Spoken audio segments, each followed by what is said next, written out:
इस वीडियो में हम बात करेंगे मोल्स इन केमिस्ट्री।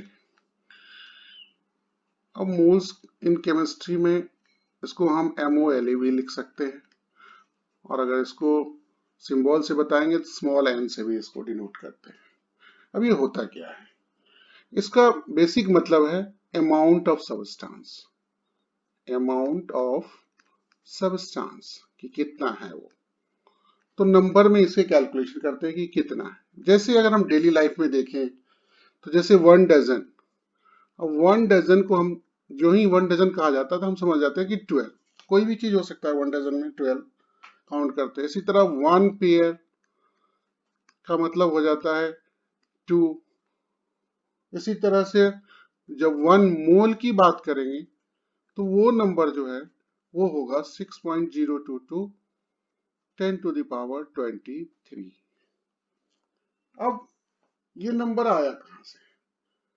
उससे भी पहले अगर इसको केमिस्ट्री के टर्म में देखें तो अगर हम लिख रहे हैं कि 1 mole of atoms is equal to हो जाएगा 6.022 10 to the power 23 एटम्स। इसी तरह अगर 1 मोल ऑफ मॉलिक्यूल्स की बात करें वो भी उतना ही हो जाएगा, ये आगे मॉलिक्यूल्स लगा देंगे। अगर 1 मोल ऑफ आयंस की बात कर रहे हैं वो भी हो जाएगा 6.022 10 to the power 23 ions.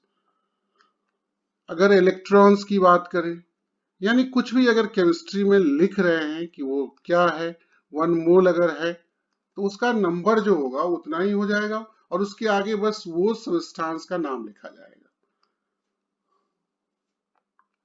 Same proton neutron सबके लिए होगा। अब ये नंबर आया कहां से? इस नंबर के लिए सबसे पहले क्या किया गया कि 12 gram of C12 isotopes of carbon atom लिया गया और उसको डिवाइड किया गया the mass of 1 carbon atom. अब अगर हम इसको कैलकुलेशन में देखें तो 12 upon 1.99 multiplied by 10 to the power -23 ग्राम, और ऊपर में भी हमारा ग्राम था, तो ये ग्राम और ग्राम कैंसिल हो गया तो ये नंबर में आ जाएगा answer, and that will B approximately ये इक्वल होगा 6.022 10 to the power 23। जो भी सब्सटेंस होगा उसके आगे बोला atoms, molecules, ions, electrons, protons और न्यूट्रॉन। तो हम क्या कहेंगे अगर हमको डेफिनेशन देना हो तो क्या डेफिनेशन होगा? तो मोल is a unit used in chemistry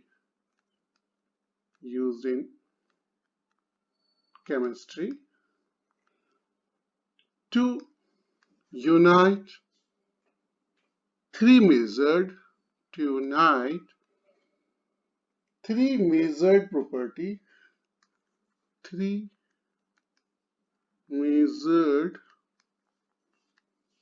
properties of matter, यानी मैटर के प्रॉपर्टीज को हम यूनाइट कर सकते हैं। मैटर कुछ भी हो सकता है, सॉलिड, लिक्विड, गैस, और उसका जो उसमें से मैटर्स का जो प्रॉपर्टीज है उसके साथ उसमें हो जाएगा फिर मास। एक तो मास को हम कैलकुलेट कर सकते हैं, दूसरा हम वॉल्यूम को कैलकुलेट कर सकते हैं, और तीसरा जो है हमारा नंबर ऑफ पार्टिकल्स को कैलकुलेट कर सकते हैं मोल के द्वारा। So simple definition, mole is a unit used in chemistry even कि हम फिजिक्स भी कह सकते हैं, to unite three measured properties of matter, mass, volume और नंबर ऑफ पार्टिकल्स।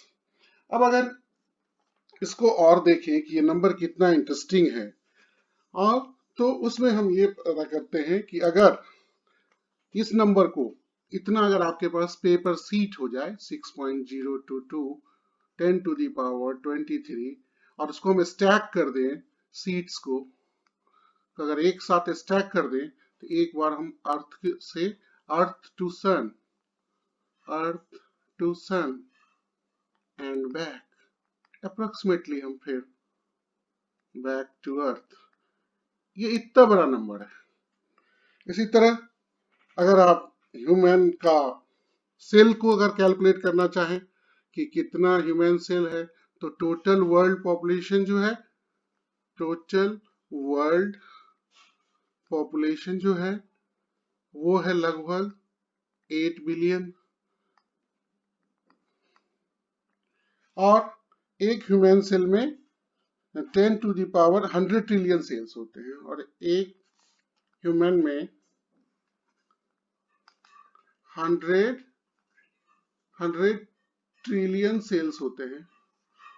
तो अगर हम इन दोनों को मल्टीप्लाई कर दें, अगर इन दोनों को मल्टीप्लाई कर दें 8 बिलियन और 100 ट्रिलियंस को, तो वो जो नंबर आएगा that will be equal to 8 into 10 to the power 23।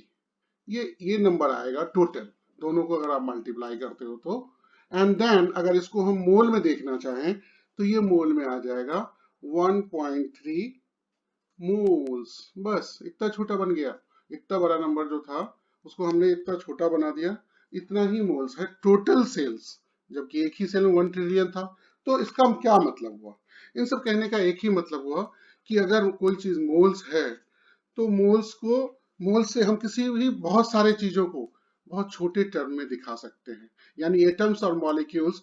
For example एक छोटा सा एग्जांपल लेते हैं, जैसे अगर हमने H2O की बात की तो वाटर लिखा, इसके आगे कुछ नहीं लिखा। इसका मतलब ये हुआ कि ये जो है इसमें टोटल, अगर आप इसको मास देखें इसका गिन के, तो इसका हाइड्रोजन का 2 होता है, इसका 16 होता है, यानी टोटल ये 18 ग्राम्स होते हैं। और इसमें पूछेगा कि कितने एटम्स और मॉलिक्यूल्स कितने हैं, तो मॉलिक्यूल्स हैं, क्योंकि वाटर मॉलिक्यूल है, तो यहाँ पर हम 6.022 10 to the power 23 molecules of water बोल सकते हैं। और भी बहुत सारे कंसेप्ट हैं जिसके और कैलकुलेशन के बारे में हम अगले वीडियो में बताएंगे।